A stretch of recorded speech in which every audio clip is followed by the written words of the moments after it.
দর্শক দেখছেন NTN news এবং আজকের হ্যাপেনিং পয়েন্টের আয়োজনে আপনাদের সবাইকে আমন্ত্রণ জানাচ্ছি। আমি জান্নাতুন নাহার জাকিয়া। ঈদ সামনে চলে এসেছে আর 2-3 দিন পরেই আমাদের পবিত্র ঈদ উল ফিতর আমরা উদযাপন করব এবং এই ঈদে পরিবার পরিজন স্বজনদের নিয়ে কেনা উৎসব আয়োজন করতে চায় এবং সেই সাথে আমরা যদি বলি যে অসুখ বিসুখও কিন্তু তার পিছে পিছে চলে আসে। অসুখ বিসুখ তো আর সময় পৌঁছে না। এই সময় নিজের বা পরিবারের জরুরি স্বাস্থ্য সমস্যা হলে কি করণীয় তাই আজকে আমরা জানবো এবং উৎসবে কিভাবে সুস্থ থাকা যায় তাই আজকে জানবো আমাদের অতিথির কাছ থেকে। আজকে আমাদের অতিথি হিসেবে আছেন 250 শয্যা বিশিষ্ট টিবি হাসপাতাল শ্যামলীর উপপরিচালক সবার প্রিয় ডাক্তার আয়েশা আক্তার আমাদের সঙ্গে আছেন। আপনাকে স্বাগত জানাচ্ছি আয়োজনে। আমরা আমাদের দর্শকদের শুরুতেই বলছিলাম যে এই যে ঈদ উল ফিতরকে সামনে রেখে অনেক মানুষ ঢাকা ছেড়ে যাবেন এবং নারীর টানে তারা দেশে ফিরবেন। হঠাৎ করে শরীরের টেম্পারেচার আসলে প্রাথমিকভাবে কি পরিবর্তন হতে পারে, কারণ আবহাওয়া পরিবর্তন হচ্ছে এবং আপনার কাছ থেকে শুরুতে আসলে এই জিনিসটা জানতে চাই যে বিভিন্ন ধরনের অসুখ হতে পারে, কি অসুখগুলো আসলে এই সময় হতে পারে? ধন্যবাদ সবাইকে, মায়ের রমজানের শুভেচ্ছা। আর যেহেতু এখন চৈত্রের শেষ দিকে, এই সময় কিন্তু গরমটা বেশিই পড়ে, কারণ ওয়েদার এখন চেঞ্জ হচ্ছে। এখন কিন্তু সামনের দিকে আরও কিন্তু গরমটা পড়বে এবং বৈশাখী হাওয়া তো সামনের দিকে আছে। তো এই আমাদের ঈদটা কিন্তু পড়েছে চৈত্রের শেষের দিকে। এই সময় সবাই তো আসলে দেশে যাচ্ছে না, এটা না তো মানে দেশে যেতে হয়, যার যার এলাকায় বাড়িতে যাচ্ছে। যেটা হচ্ছে যে হঠাৎ করে এই যে দীর্ঘ 1 মাস সিয়াম সাধনার পরে, রোজা রাখার পরে, সংযমের পরে যখন ঈদটা আসছে, তখন তো খাবার তো চেঞ্জ হয়ে যাচ্ছে, কারণ আমরা তো সকাল থেকে না খেয়ে থাকছি 15 থেকে 16 ঘন্টা, তারপরে ইফতারি, তারপর সেহরি। কিন্তু হঠাৎ করে ঈদের সময় কী করছে, সকাল থেকে খাওয়া শুরু করে। এই সময় হঠাৎ করে অনেকেই বেশি খেয়ে ফেলে, হয়তো বুঝতে পারে না। কিন্তু এই মনে রাখতে হবে যে ঈদটা তো আনন্দের, সবারই একসাথে উৎসব করার দিন। এই উৎসবটা যাতে মাটি না হয়ে যায়, সুস্থ কীভাবে থাকা যায় সেটা আগে সবার ভাবতে হবে। এবং যেহেতু গরমটা পড়ছে, ঈদের শুরুতেই সকালটা যেতে করতে হবে, খাবারের মেনুটা চেঞ্জ করতে হবে। সহজপাচ্য খাবার দিয়ে শুরু করতে হবে, সেমাই দিয়ে শুরু করলো। এবং যেটা হলো গরুপাক খাদ্য, হ্যাঁ, যেটা হলো যে পোলাও তো সবাই খাবে ঈদের সময়, উৎসবের সময় তো আমরা খেয়ে থাকি। গরুপাক খাদ্য তো আমাদের একটা আয়োজনের অংশ বিশেষ। সে খাবারের মানটাকে দেখতে হবে যে খুব বেশি ঘি দেওয়া দরকার নেই, সয়াবিন তেল সাথে অল্প পরিমাণে ঘি দিয়ে রান্না করলো, খুব বেশি মশলা জাতীয় খাবারটা খাওয়া দরকার নেই। খাবে কিন্তু পরিমাণে অল্প অল্প করে 2-3 ঘন্টা পর পর খেলো। কারণ একবারে যদি মনে করে যে এখন রোজাটা সে সারাদিন খেতে পারেনি, একবার সব খাবার খেতে চাইলে কিন্তু অসুস্থ হয়ে পড়বে।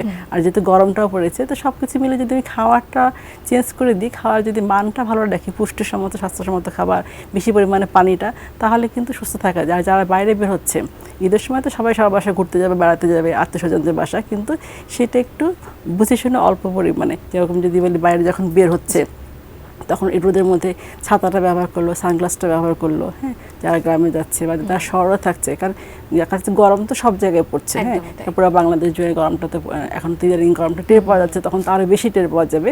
তো সেক্ষেত্রে বের হবে কিন্তু ছাতাটা বা সানগ্লাসটা পরে, এবং খুব বেশি বাসা যাওয়া দরকার নেই। একটু রোয়ের সাথে এক বাসায় গেলো, কিছুক্ষণ পর আরেকটা বাসায় গেলো, একদম অনেক মানুষ মিলে হইচই করে গেলে কিন্তু অসুস্থ হয়ে পড়বে। আর সবাই একটু দেখা যাচ্ছে ঈদের সময় একটা ভারী জামা কাপড় পরে, জাঁকজমকপূর্ণ, সেটাতে কিন্তু ঘেমে যাচ্ছে, অস্থির হয়ে যাচ্ছে। সেক্ষেত্রে যদি এই যে পোশাক নির্বাচনটা ভালো হয়, যে সাদা রঙের বা হালকা রঙের একটু সুতির সাথে ঢিলেঢালা পোশাক, তাহলে সুস্থ থাকা যায়। তো সব কিছু মিলে আসলে সুস্থ থাকাটা আমাদের দরকার, কারণ আমরা চাই সুস্থ থাকুক মানুষ, ঈদটা ভালোভাবে উদযাপন করুক। কারণ 1 মাস সিয়াম সাধনার পরে যে ঈদটা আসে সবাই আনন্দের জন্য, সে আনন্দের জন্য মানে দুঃখে পরিণত না হয়। অবশ্যই।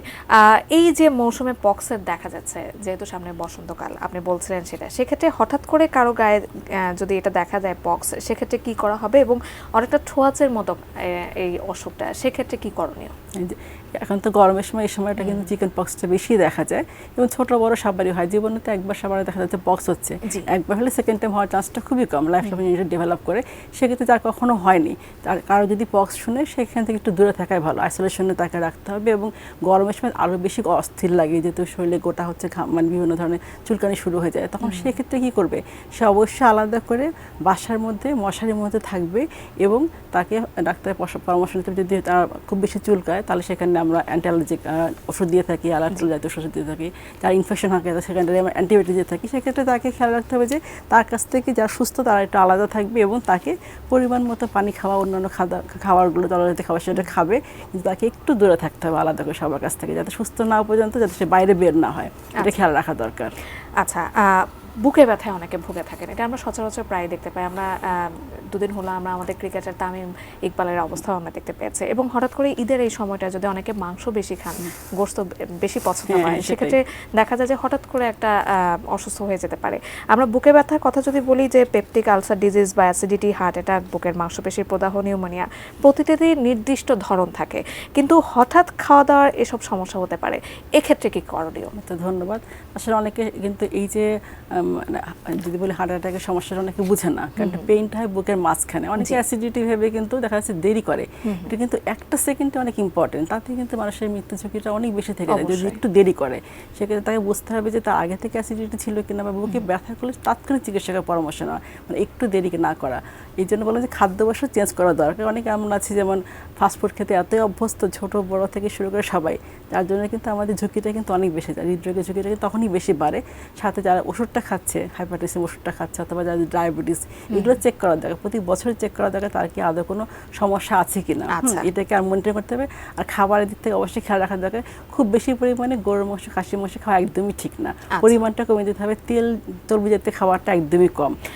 দুর্ঘটনার প্রসঙ্গে যদি আসি, নানা রকম দুর্ঘটনা দেখা যায়, কাটাছেঁড়া তো আছে, এবং সেই সঙ্গে দেখা যায় যে নিত্যদিনের যে ঘটনাগুলো ঘটে থাকে সেক্ষেত্রে আগুনে পুড়ে যাওয়া কিন্তু অন্যতম। এই সময়টায় সড়ক দুর্ঘটনা যেমন ঘটতে পারে, গ্যাস সিলিন্ডার বিস্ফোরণ আমরা নানা জায়গায় যেটা প্রত্যহই দেখে থাকি, এবং এই ঈদের সময়টা সেটা একটা বাড়তি আতঙ্ক যোগ করে। আসলে এই যে ঘটনাগুলো, সেক্ষেত্রে তাৎক্ষণিক যে চিকিৎসা সেটা কেমন হতে পারে? আচ্ছা, প্রথমবার যে আগে প্রতিরোধটা করা দরকার। দুর্ঘটনা ঘটার আগে, অসুখ হওয়ার আগে যদি আমি আগে সেফ থাকি, তাহলে কিন্তু আমার জন্য সেটাই আগে দরকার, যে বাসার বাড়িতে যা কাজ করছে মানে চুলার আগুনে, তারা যাতে শেষ হওয়ার পরে গ্যাসটা যাতে বন্ধ করে রাখে। বেশিরভাগ ক্ষেত্রে কিন্তু গ্যাস বানানোটা বন্ধ করে না, যে জ্বালিয়ে রাখে যে না আমি তো একটু পাবো রান্না করবো, কিন্তু একটা শেষ হলে অবশ্যই বন্ধ করছে, সেখান থেকে দুর্ঘটনা ঘটতেই পারে। আর ঈদের সময় তো অনেকেই রান্না বান্না একসাথে করবে, সেক্ষেত্রে খেয়াল রাখতে হবে যে আমি একটু মানে গ্যাসটা একটু কম খরচ করি, এবং রান্নাটা শেষ হলে বন্ধ করে রাখা। এবং যখন দেশে যাচ্ছে মানুষ, এই যে কিছুদিন পরে তো যাওয়া শুরু করবে, তাড়াহুড়া করে না যাওয়া, কারণ অনেক সড়ক দুর্ঘটনা কিন্তু অনেক বেশি হয়। তাড়াহুড়া করে যেতে গেলে একটু রয়েস হয়ে গেল, মানে থাকে না যেখানে যাত্রী যেটুকু দরকার, উপচে পড়া ভিড়টা থাকে না, সেটাকে রোধ করা দরকার। একদম তাড়াহুড়া করতে গেলে অনেকে ট্রেন থেকে পড়ে যাচ্ছে, অনেক বেশি আনন্দ করতে যেয়ে কিন্তু মানুষ যদি মৃত্যু ঝুঁকিটা নিয়ে আসে, তাহলে কিন্তু সেটা সবার জন্য কষ্টকর, পরিবারের জন্য কষ্টকর, সবার জন্য কষ্টকর। সেই জিনিসটা খেয়াল রাখা দরকার। সাথে দুর্ঘটনা তাৎক্ষণিক যদি ঘটে যায়, আগুনে যদি পড়ে যায়, সেক্ষেত্রে তৎক্ষণিক কিন্তু সেখানে যাতে যাতে দেওয়া যায় আর কি, কোনো মলম ধারণা দেওয়া যায়, আগুনে পড়ে আমরা বার্নসেল দিয়ে থাকি, সেটা অবশ্যই হাতে রাখতে হবে। বাসায় যাতে একটা আলাদা করে পুরো ফার্স্ট এড বক্স যেটাকে আমরা বলি, সেটা যেন থাকে, যে কোনো সময় দুর্ঘটনা হতেই পারে, সেই খেয়াল রাখতে হবে। ঈদে আরো কিরকম নানা সতর্কতা নেওয়া প্রয়োজন সেটা নিয়ে আমরা অবশ্যই ফিরবো, তবে হ্যাপেনিং পয়েন্টে একটা ছোট্ট বিরতির পর। দর্শক কোথাও যাবেন না, আমাদের সাথেই থাকবেন।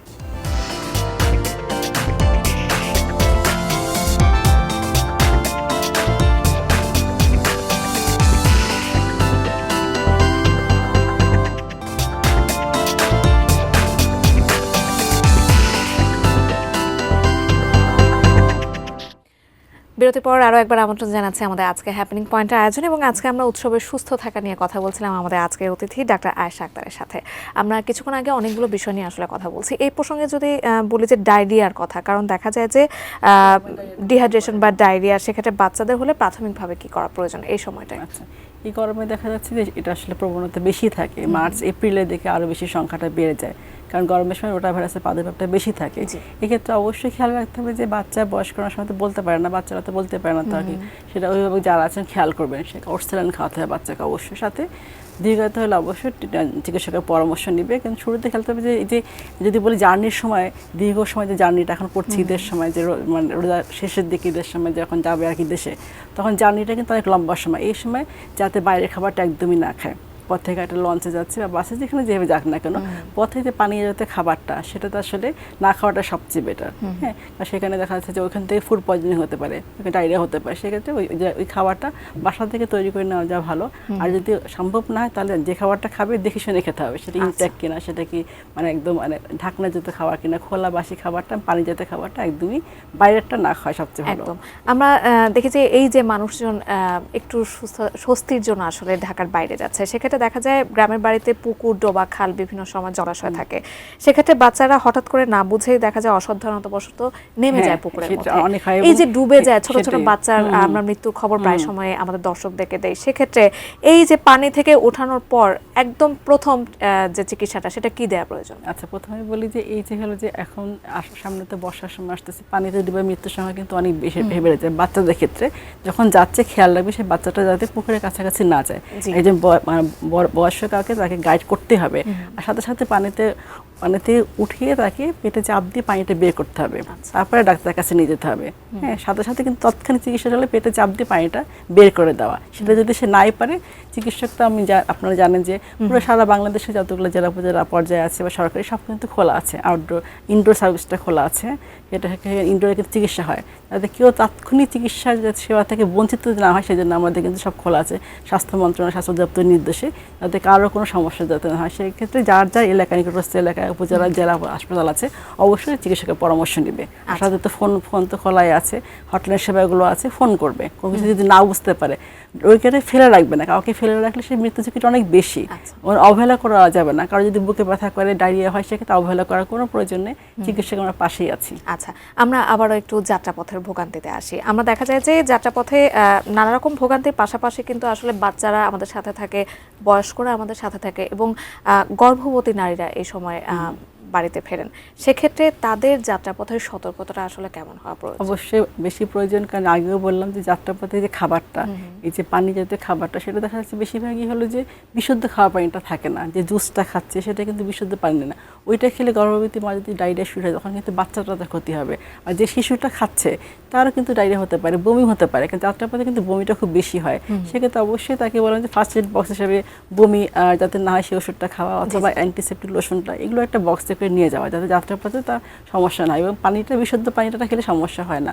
অনেক সময় ঝালমুড়ি অনেক কিছু খেয়ে ফেলে, আসলে কি থাকতে পারে আপনি সেটা আমাদের দর্শকদেরকে বলেই দিয়েছেন। সাথে করে আপনাকে একটু যোগ করতে চাই যে অনেকে অ্যান্টিবায়োটিক সেবন করে থাকেন, সেক্ষেত্রে স্বাস্থ্য ঝুঁকি আসলে কতটা বাড়তে পারে? অবশ্যই বেশি, কারণ ডাক্তারের পরামর্শ ছাড়া অ্যান্টিবায়োটিক খাওয়া যাবে না। অ্যান্টিবায়োটিক তার লাগবে কিনা সেটা তো বুঝতে হবে। যদি সে ইচ্ছা মতো খায় তাহলে ড্রাগ রেজিস্ট্যান্স ডেভেলপ করবে, তখন তো অ্যান্টিবায়োটিক কাজে লাগবে না। এই জন্য অবশ্যই অ্যান্টিবায়োটিক খাওয়া যাবে না। আমরা আজরে একেবারে শেষ পর্যায়ে আমরা চলে এসেছি। আপনার কাছে একদম শেষেই জানতে চাই যে বাংলাদেশের যে বর্তমান জরুরি স্বাস্থ্য সেবা সেটা কি যথেষ্ট কিনা, এবং আমাদের এক্ষেত্রে উন্নয়নের জন্য কি কি করা প্রয়োজন? ধন্যবাদ। আমাদের যেটুকু আমাদের আছে, জনবল যা আছে, যা তো আপনারা জানেন যে আসলে কোন সব দেশে, উন্নত দেশে কিন্তু পর্যাপ্ত জনবল কোনো জায়গায় নাই। হ্যাঁ, আমাদেরও নাই, কিন্তু আমাদের যা আছে সেটা দিয়ে কিন্তু আমরা কাজ করছি। জনবল বাড়ানোর চেষ্টা করছে, দক্ষ জনবল বাড়ানোর চেষ্টা করছে, কিন্তু আমাদের আপাতত এখন যেটুকু আছে সেটুকু দিয়ে হাসপাতালগুলো খোলা আছে, সেই দিয়ে মানুষের সেবা করছি। এই সেবাটা কিন্তু সব জায়গায় পৌঁছানো কিন্তু আমাদের লক্ষ্য। অবশ্যই আপনাকে অসংখ্য ধন্যবাদ আমাদের আজকে আয়োজন যুক্ত হওয়ার জন্য। আপনাকে ধন্যবাদ, সবাইকে ধন্যবাদ। দর্শক, আজকে আমরা কথা বলছিলাম উৎসবে কিভাবে সুস্থ থাকা যায়। আপনারা নিশ্চয়ই শুনেছেন এবং নিশ্চয়ই সতর্কতার সঙ্গে থাকবেন, এবং যে যেখানে যাচ্ছেন সুস্থভাবে উৎসব পালন করবেন, সেই সাথে যার যার বাসায় ফিরে আসবেন সুস্থভাবে, সেই কামনা রেখেই আজকে আমরা এখানে শেষ করছি। আল্লাহ হাফেজ।